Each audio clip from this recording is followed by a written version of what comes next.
স্বামী বিবেকানন্দের ধর্মবিজ্ঞান থেকে পাঠ করছি। এটা একটা নতুন টপিক, আত্মার একত্ব। আত্মা যে এক, সেটা আগের দিন ছিল বহুরূপে প্রকাশিত এক সত্তা,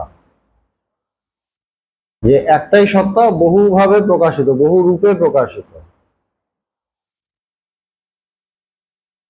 পূর্ব বক্তৃতায় যে সিদ্ধান্তে উপনীত হওয়া গিয়াছে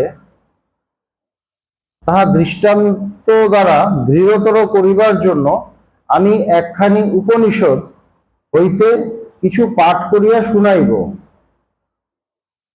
স্বামীজি বলছেন যে আগের লেকচারে আমি যেগুলো বলেছি, যে সিদ্ধান্তের কথা বলেছি, সেটাকে আরো দৃঢ় করার জন্য আমি একটা উপনিষদ থেকে পাঠ করব। তো উপনিষদটা হলো বৃহদারণ্যক উপনিষদ। ওখান থেকে স্বামীজি সেদিন কিছু পাঠ করেছিলেন এবং ব্যাখ্যা করেছিলেন। তাহাতে দেখিবেন অতি প্রাচীন কাল হইতে ভারতে কিরূপে এই সকল তত্ত্ব শিক্ষা দেওয়া হইত। বলছে এটা যখন পাঠ করব তখন আপনারা বুঝবেন যে অনেক প্রাচীন কাল থেকে, সে হাজার হাজার বছর আগে থেকে ভারতে কিভাবে শিক্ষা দেওয়া হতো। যাজ্ঞবল্ক্য নামে একজন মহর্ষি ছিলেন।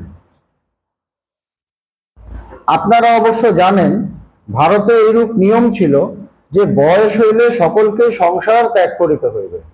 আমাদের চতুরাশ্রম প্রথা ছিল, যে প্রথম হলো গুরুগৃহে থেকে জন্মের পর কিছুদিন একটু বড় হলেই তাকে গুরুকুলে গুরুর কাছে পাঠিয়ে দেওয়া হতো।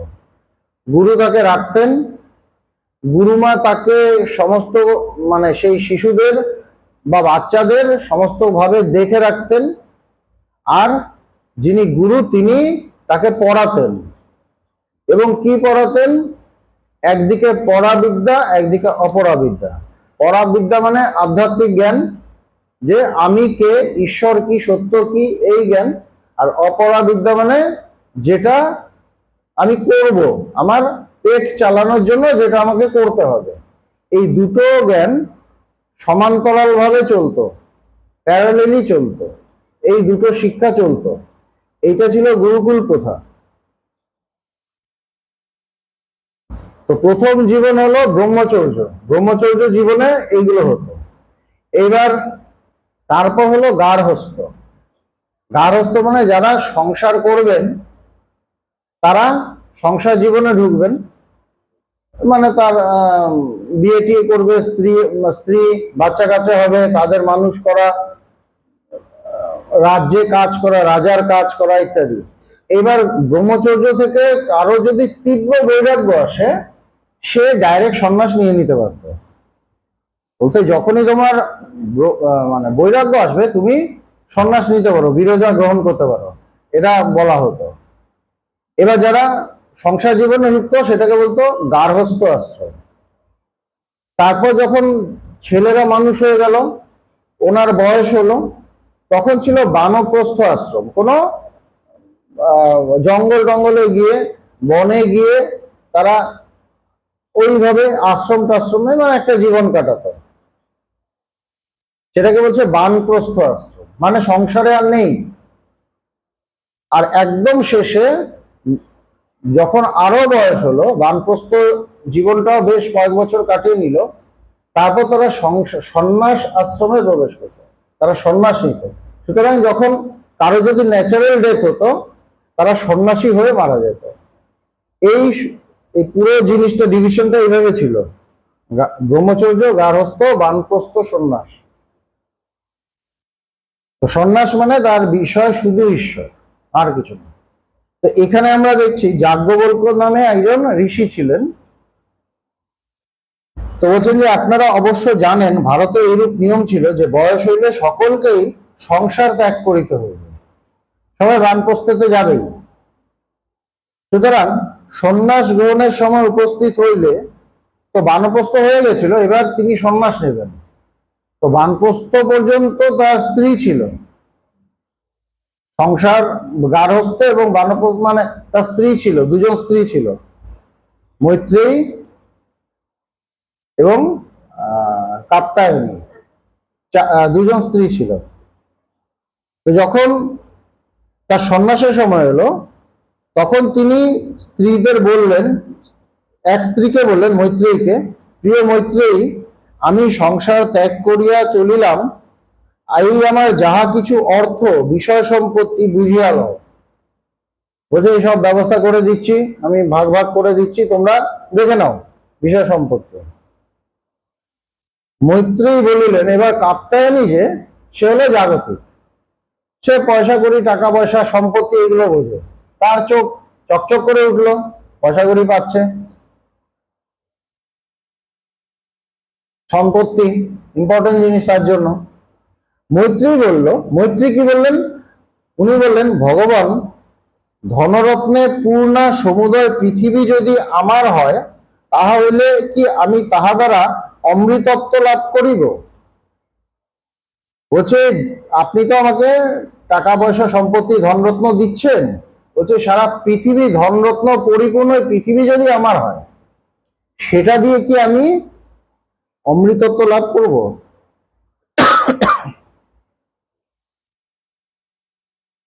জিজ্ঞেস করছে।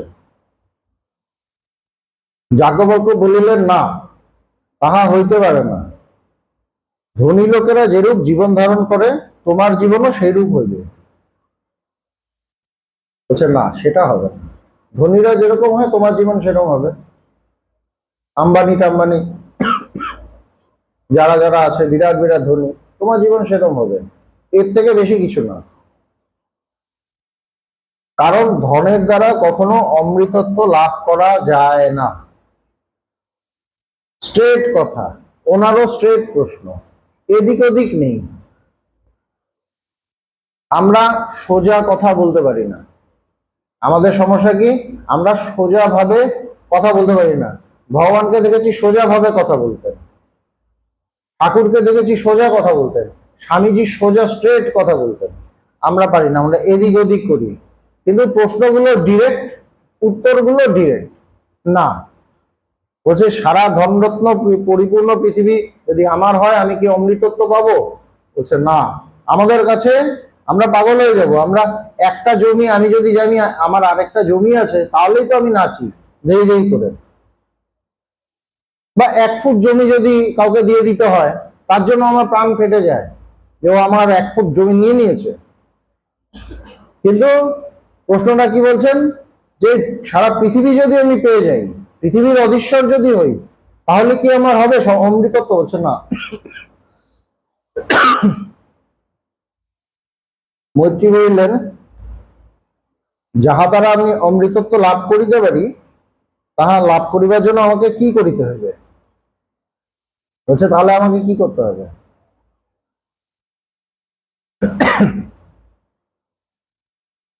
সেই উপায় আপনার জানা থাকে, আমাকে তাহাই বলুন, আমাকে জানিয়ে দিন।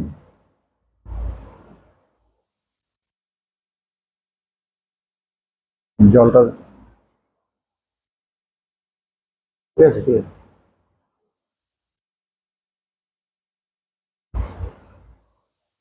বলিলেন, তুমি বরাবরই আমার প্রিয়া ছিলে, এখন এই প্রশ্ন করাতে তুমি প্রিয়তরা হইলে। বলছে তোমাকে আমি খুব ভালোবাসতাম।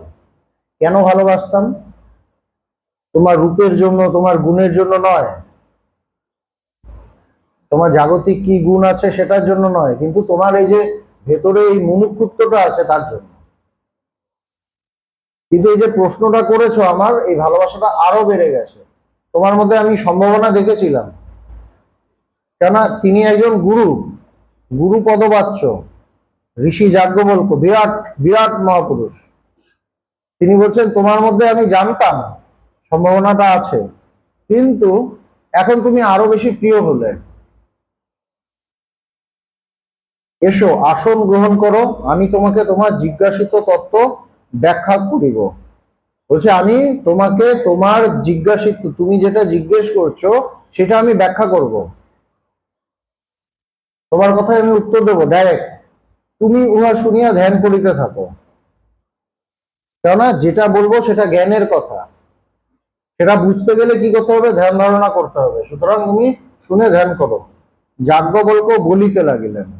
এবার যাজ্ঞবল্ক্য বলছেন, হে মৈত্রেয়ী, স্ত্রী যে স্বামীকে ভালোবাসে তাহা স্বামীর জন্য নয়।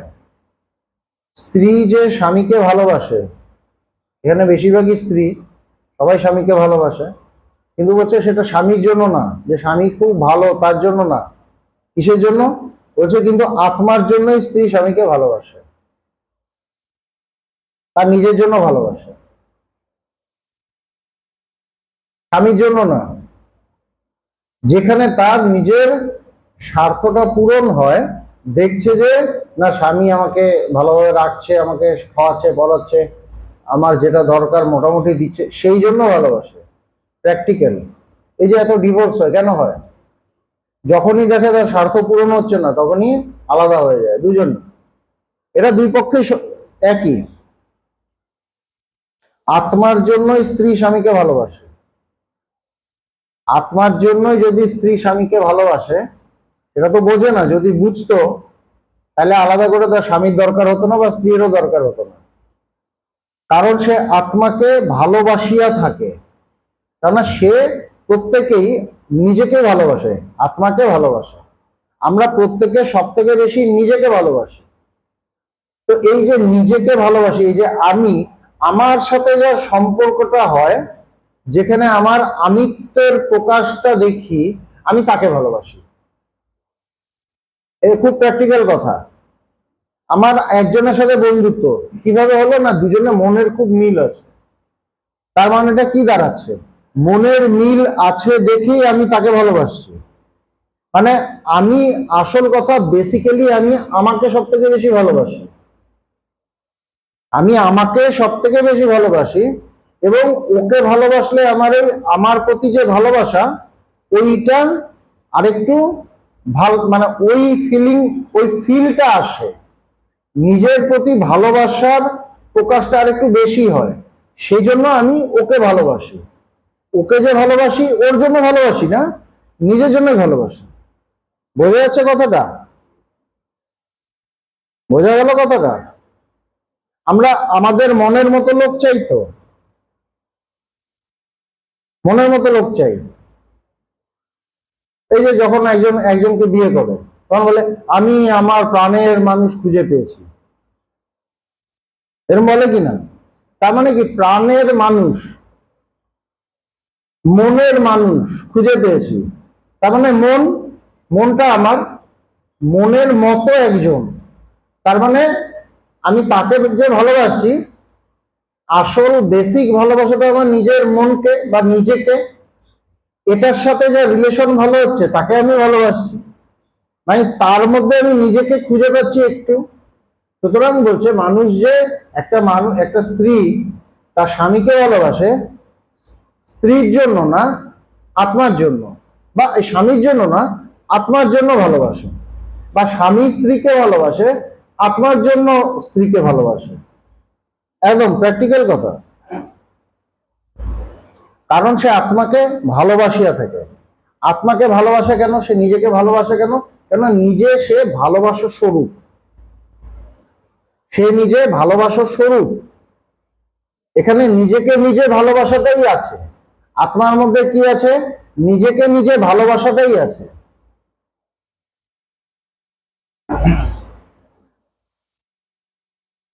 স্ত্রীর জন্যই কেউ স্ত্রীকে ভালোবাসে না, কিন্তু যেহেতু সে আত্মাকে ভালোবাসে, সেই হেতু স্ত্রীকে ভালোবাসিয়া থাকে। কত বছর আগে, এটা বৃহদারণ্যক উপনিষদের কথা, কত বছর, কত 7,000 8,000 বছর আগে, নাকি আরো বেশি বলা যায় না, কত বছর আগে একজন ঋষি তার স্ত্রীকে এই জ্ঞানটা দিচ্ছেন। কত প্র্যাকটিক্যাল কথা, কত গভীরে ঢুকলে এই কথাটা বোঝা যায়, কত গভীরে গেলে এই কথাটা ধরতে পারা যায়।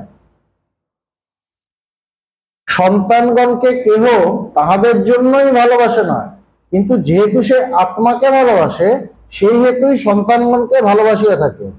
কেউ নিজের ছেলে মেয়ের জন্য ভালোবাসে না, সে নিজেকে ভালোবাসে বলেই ছেলে মেয়েকে ভালোবাসে। এখন একটা বাচ্চা যদি বলে তুমি আমাকে আমার জন্য ভালোবাসো না, তুমি নিজেকে ভালোবাসো বলে আমাকে ভালোবাসো, তাহলে ঝামেলা শুরু হয়ে যাবে। মানে বলা যাবে না। বোঝে প্রাণ বোঝে যান, বুঝে চুপ করে থাকো, বেশি মুখ খুলতে যেও না। আমিও যে বলছি ওনার কথাটা বলছি, আমি নিজের কথা বলছি না।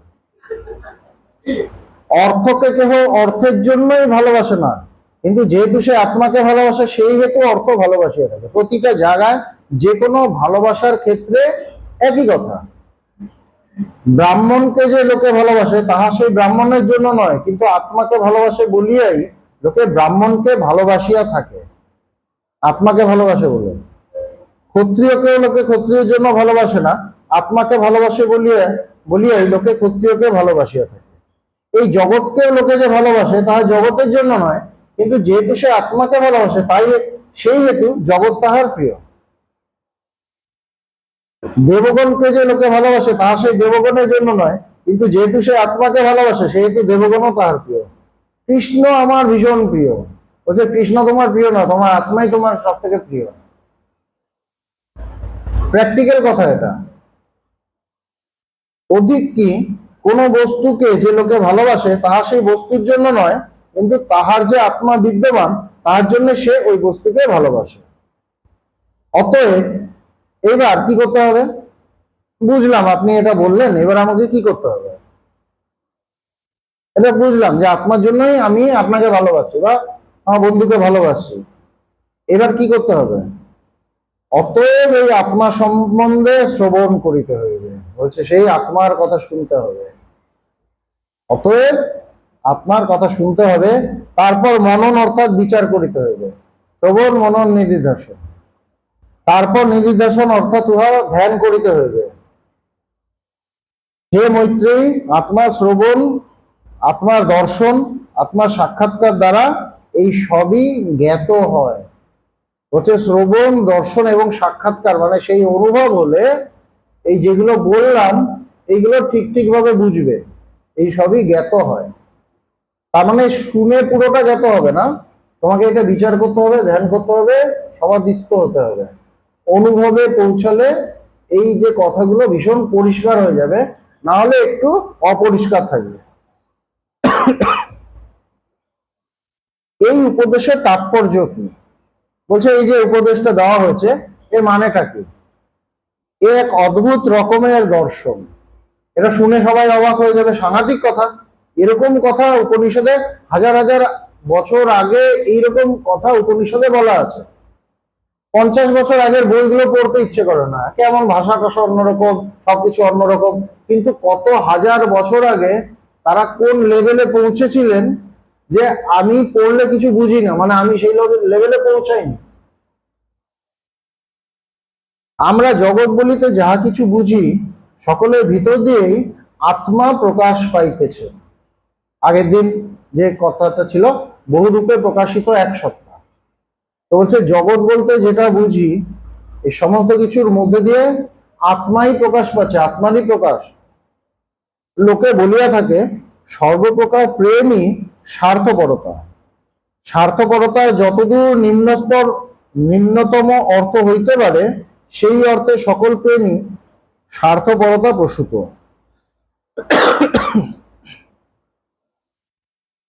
সকল প্রকার প্রেমই স্বার্থপরতা। এই যে বলে মানুষ, মানে মানুষ একজন আরেকজনকে ভালোবাসছে বলছে নিজের স্বার্থের জন্য, এটাই তো বলে। বলছে স্বার্থপরতা যতদূর নিম্নতম অর্থ হইতে পারে সেই অর্থে সকল প্রেমী স্বার্থপরতা প্রসূত। পিতা পুত্র নাহি দেয় স্থান, স্বামীজি বলছেন সব জায়গায় স্বার্থ। যেহেতু আমি আমাকে ভালোবাসি সেই হেতু অপরকে ভালোবাসিয়া থাকি। আরেকজনকে যে ভালোবাসি তার কারণ হলো আমি প্রত্যেকে নিজেকে সব থেকে বেশি ভালোবাসি। তার আসল 100% ভালোবাসা তার নিজের প্রতি। বর্তমানকালে অনেক দার্শনিক আছেন যাহাদের মত এই যে স্বার্থই জগতে সকল কার্যের একমাত্র প্রেরণাদায়িনী শক্তি। সমস্ত কাজের প্রেরণা কে দেয়? আমার স্বার্থ। যত কাজ হচ্ছে তার পেছনে থাকে আমার একটা স্বার্থ। স্বার্থ বলতে শুধু টাকা পয়সা এটাই না, বৃহত্তর স্বার্থ থাকে। একজন দেশপ্রেমিক, এই দেশের মঙ্গল তার স্বার্থ, ওখানেও তার স্বার্থ।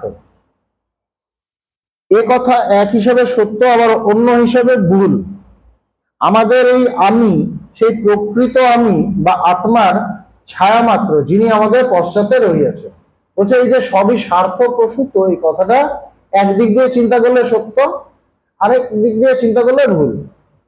তো বলছেন কি, যে আমাদের ভেতরে যে আমি, এই যে আমি ইগো, সেইটা আসল যে আমি তার ছায়া মাত্র। এই অহংকারটা, আমার ভেতরে যে আত্মা বা ব্রহ্ম আছে, আমার স্বরূপ যেটা আমি নিজে, তার ছায়া, তার একটা প্রতিচ্ছবি, যিনি আমাদের পশ্চাতে রহিয়াছেন। আর সসীম বলিয়াই এই ক্ষুদ্র আমির উপর ভালোবাসা অন্যায় ও মন্দ বলিয়া বোধ হয়। কিন্তু যখনই এই আমাদের ইগোটা তো সীমিত, ছোট, সীমিত, সসীম, বলছে এই জন্য আমি যখন আমাকে ভালোবাসি, স্বার্থকে ভালোবাসি, তখন কি হয়, এটাকে ছোট বলে, খারাপ বলে দেখা হয়, যে না এটা আসল না, ও একদম বাজে ছেলে, ও নিজেরটা বোঝে, আমরা এরকম বলি। বিশ্ব আত্মার প্রতি যে ভালোবাসা, তাহাই সসীম ভাবে দৃষ্ট হইলে মন্দ বলিয়া বোধ হয়। সবার প্রতি যে ভালোবাসা, বিশ্বাত্মার ঐক্য, ভগবান বলছেন সবার প্রতি যে ভালোবাসা, সেটাই যখন ছোট হয়ে যায়, পার্টিকুলার কোনো একজনের উপর ভালোবাসা বা কোনো দুজনের প্রতি বা ফ্যামিলির প্রতি ভালোবাসা, যে ওটা ছোট হয়ে গেল, সেই ওই চরম অনন্ত ভালোবাসা যেটা, সেটা যেই ছোট হয়ে গেল, ওটাকে খারাপ বলা হলো, মন্দ বলিয়া বোধ হয়, স্বার্থপরতা বলিয়া বোধ হয়, ওটাকে স্বার্থপরতা বলে মনে হয়। এমনকি স্ত্রীও যখন স্বামীকে ভালোবাসে, সে জানুক বা নাই জানুক, সে সেই আত্মার জন্যই স্বামীকে ভালোবাসিতেছে। স্ত্রী যখন ভালোবাসছে, আত্মার জন্যই ভালোবাসে, কেননা ভালোবাসা বস্তুটা সেই আত্মাই, আত্মাই ভালোবাসা স্বরূপ, ওটার জন্যই ভালোবাসছে। কিন্তু সে বোঝে না, সে বোঝে না আমার স্বামী খুব ভালো, আমাকে খুব যত্ন করে, সেই জন্য আমি ভালোবাসি। অ্যাকচুয়ালি তাই না, তা নয়। সবাই আত্মার জন্যই ভালোবাসে, কিন্তু বুঝতে পারছে না, জানছে না, বোধ করেনি। জগতে উহা স্বার্থপরতা রূপে ব্যক্ত হইতেছে বটে। জগতের কাছে কি ওটা স্বার্থপরতা বলে মনে হচ্ছে, যে শুধু নিজের স্বামীকে ভালোবাসে বা নিজের ছেলেকে ভালোবাসে, অন্য ছেলেকে দুচ্ছাই করে, ওটা স্বার্থপরতা বলে মনে হয়।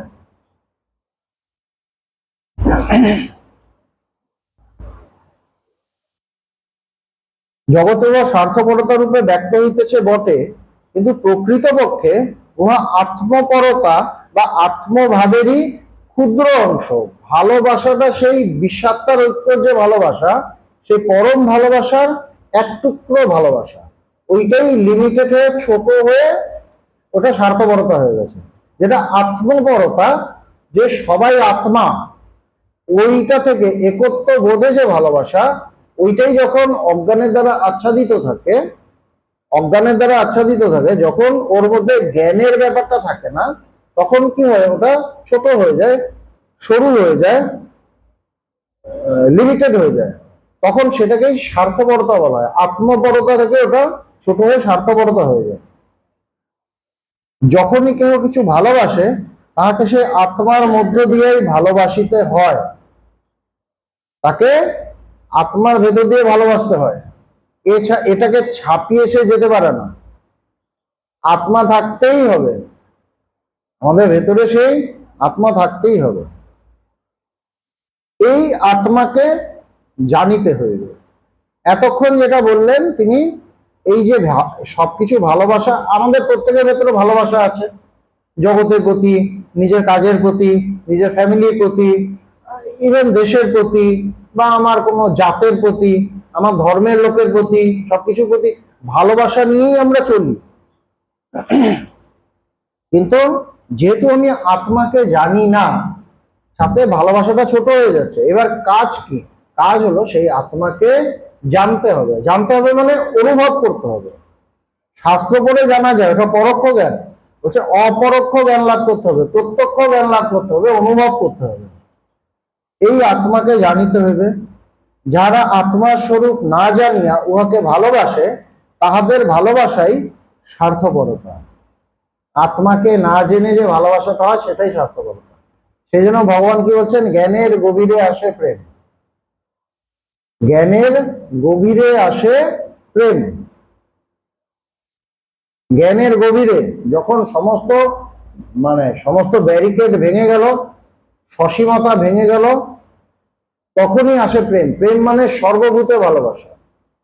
ওটাই যখন ছোট হয়ে যায় ওটাই হয় ভালোবাসা। স্বামীজি বলছেন জগতের ভালোবাসা ভালোবাসা নয়, তাহা কাম। আর ঈশ্বরীয় ভালোবাসাই হলো ঠিক ঠিক প্রেম।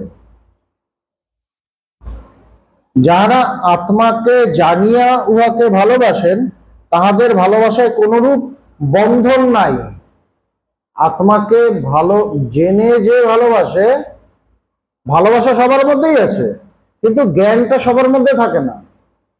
ভালোবাসা সবার মধ্যেই আছে, কিন্তু জ্ঞানটা যেই হলো তখনই ভালোবাসাটা একদম মুক্ত হয়ে গেল, ওপেন সবার জন্য।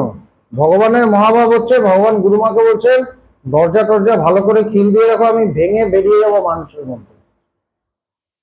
ওটাই প্রেমে পর্যবসিত, সেই ভালোবাসা। তাহাদের ভালোবাসায় কোনরূপ বন্ধন নাই, তাহারা পরম জ্ঞানী। যাদের ভালোবাসায় বন্ধন আছে তারা পরম জ্ঞানী নয়।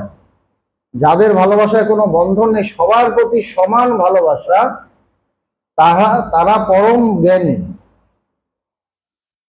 কেউ ব্রাহ্মণকে ব্রাহ্মণের জন্য ভালোবাসে না, কিন্তু ব্রাহ্মণের মধ্য দিয়া যে আত্মা প্রকাশ পাইতেছেন সেই আত্মাকে ভালোবাসে বলিয়াই সে ব্রাহ্মণকে ভালোবাসে। সবার মধ্যে তো সে আত্মা, আত্মার প্রকাশে যেখানে দেখে বা নিজের প্রকাশ যেখানেই দেখে তাকে সে ভালোবাসে। ব্রাহ্মণ তাহাকে পরিত্যাগ করেন যিনি ব্রাহ্মণকে আত্মা হইতে পৃথক দেখেন। এগুলো উপনিষদের কথা বলছে। ব্রাহ্মণকে আত্মা থেকে আলাদা দেখে, ব্রাহ্মণ তাকে পরিত্যাগ করে, তাই না? মানে আমি তাকে পরিত্যাগ করে দিচ্ছি, আমি তো ব্রাহ্মণকে আত্মা থেকে আলাদা দেখছি। সুতরাং আমি ব্রাহ্মণকে তো দাম দিচ্ছি না, তখন কি হয়, ব্রাহ্মণ আমার থেকে আলাদা হয়ে যায়। ব্রাহ্মণ তাকে, ওইটাই সুন্দর ভাষায় বলছেন, ব্রাহ্মণ তাহাকে পরিত্যাগ করেন। ক্ষত্রিয় তাহাকে পরিত্যাগ করেন যিনি ক্ষত্রিয়কে আত্মা হইতে পৃথক দেখেন। লোকসমূহ বা জগৎ তাহাকে ত্যাগ করে যিনি জগৎকে আত্মা হইতে পৃথক দেখেন। যে জগৎ ত্যাগ করে মানে তার মৃত্যু হচ্ছে। অমৃতত্ব এবং অমৃতত্বের কথা বলতে গিয়ে কথাগুলো আসছে, তো তিনি অমৃতত্ব লাভ করতে চাইছিলেন, সেই কথাই বলছেন। কিন্তু জগৎকে যদি আমি আত্মা হিসেবে না দেখি, জগৎ আমাকে পরিত্যাগ করবে। কেন? আত্মা এবং জগৎ একই আছে, দ্বিতীয় নেই। সুতরাং জগৎ যদি আমাকে পরিত্যাগ করে দেয়, আমি মৃত। সুতরাং সবাই, এই জন্য মানুষ জন্ম মৃত্যুর অধীনে, জন্ম হচ্ছে মৃত্যু হচ্ছে, জন্ম হচ্ছে মৃত্যু হচ্ছে, এর মধ্যে দিয়ে চলছে।